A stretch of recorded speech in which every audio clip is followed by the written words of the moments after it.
Coming up on Mountain News at 6, friends and family honor the life of London police officer Logan Medlock.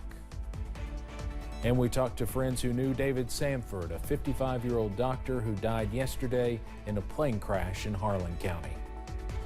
And we continue to watch the potential for showers around the mountains for part of the weekend. A full breakdown on the way as Mountain News at 6 starts now. Dedicated to Eastern and Southern Kentucky, this is WYMT Mountain News at 6. A somber ceremony as a community turned out this morning in Laurel County for a fallen officer. London police officer Logan Medlock died early Sunday morning. Numerous police officers attended his funeral. WYMT's Phil Pendleton has more on how Medlock's life was remembered and honored.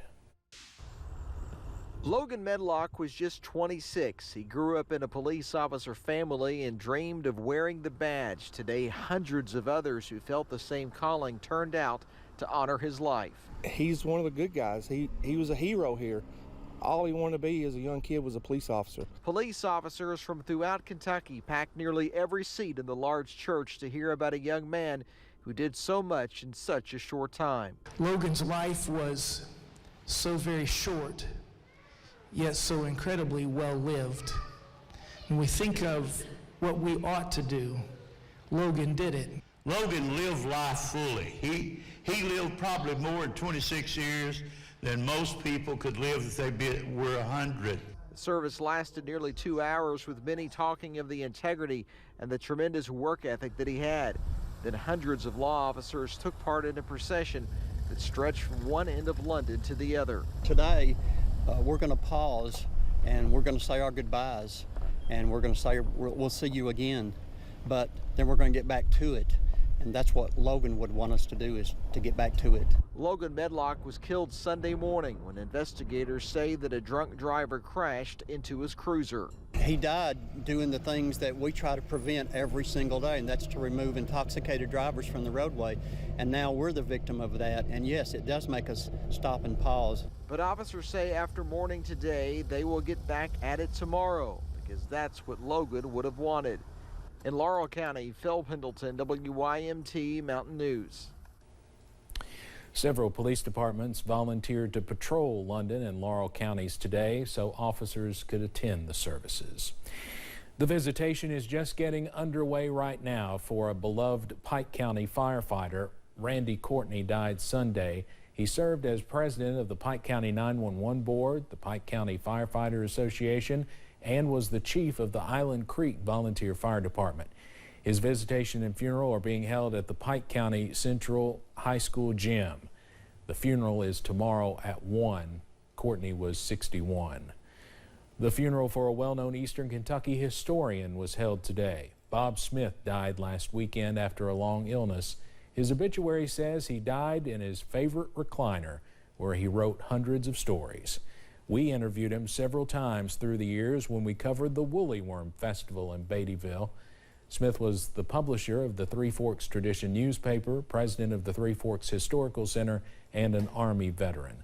Bob Smith was 79. Yesterday, we told you that 55-year-old David Sanford died in a plane crash near Tucker Guthrie Airport in Harlan. Sanford was a doctor who lived in Knoxville, Tennessee, but he also worked in Harlan, Middlesboro, and Whitesburg. WYMT's Olivia Calfee spoke with friends of Sanford today about the legacy he will leave behind. People that knew Dr. David Sanford say caring, compassionate, and outgoing are a few words to describe the person he was. He had a sense of humor. He loved to talk about his family and his kids. He was a great surgeon. He took really good care of his patients. Saying he was the kind of guy everyone loved. They say it is hard to believe what happened on Thursday is true.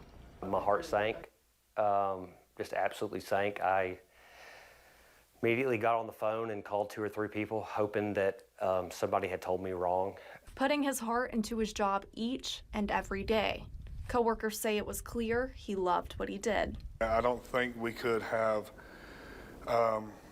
gave him a day that was too busy for him. I've seen him do 14, 15 cataracts in a single day and just be as pleasant with the first one as he was with the last one. Just love coming to work. And friends say Sanford was the kind of guy that made everyone around him a better person. He was just a good person. And, you know, we live in a world today where things are crazy. And David Sanford was a good man, a good purpose. And the world needs more David Sanfords. Bowling says he was a man that served others and did it every single day. In Harlan County, Olivia Calfee, WYMT Mountain News. An NTSB investigator arrived at the scene today and says they expect to be there for 2 to 3 days examining the airframe and engine. As of now, the cause of the crash is still unknown, but fog was dense in the area at the time. School districts across the Commonwealth continue to close because of increasing flu cases. We have a new school to add to the list today. Pineville Independent School principal says there will be no school on Monday, November 7th. All employees will report to school at 8 a.m. except second shift employees. They will come in at their regular time. Health officials say flu levels are increasing and widespread now across Kentucky.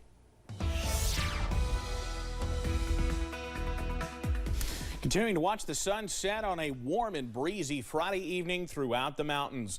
A look right now from our camera at Buffalo Mountain in southern Perry County. A beautiful sunset on the way.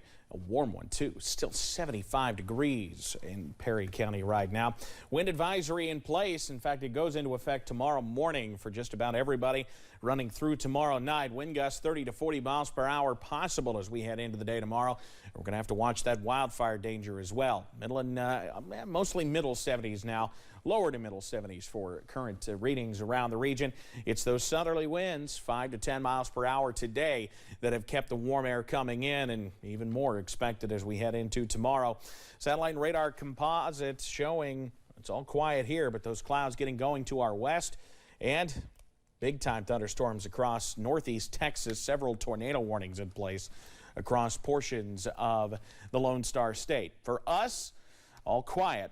We could see an effect from that system in terms of a few clouds for our Appalachian Wireless Game of the Week. Pineville at Hazard. Low to mid-60s out there, but dry as we run through the game and a little breezy as well. Details on when we could see a return to some more appropriate temperatures in a few minutes. Steve? All right, Evan, thanks. Nearly $245,000 was awarded to the city of Middlesboro today. The money will go to Discover Downtown Middlesboro to help with the deconstruction and cleanup of a 4-story building on Cumberland Avenue.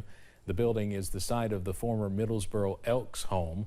Once the building is demolished and the site is cleaned, the lot will be used for redevelopment. An early morning emergency call in Pike County had officers hitting the streets as a part of the first responder fleet was spotted fleeing from the hospital. WIMT's Buddy Forbes has more about a stolen ambulance in Pikeville.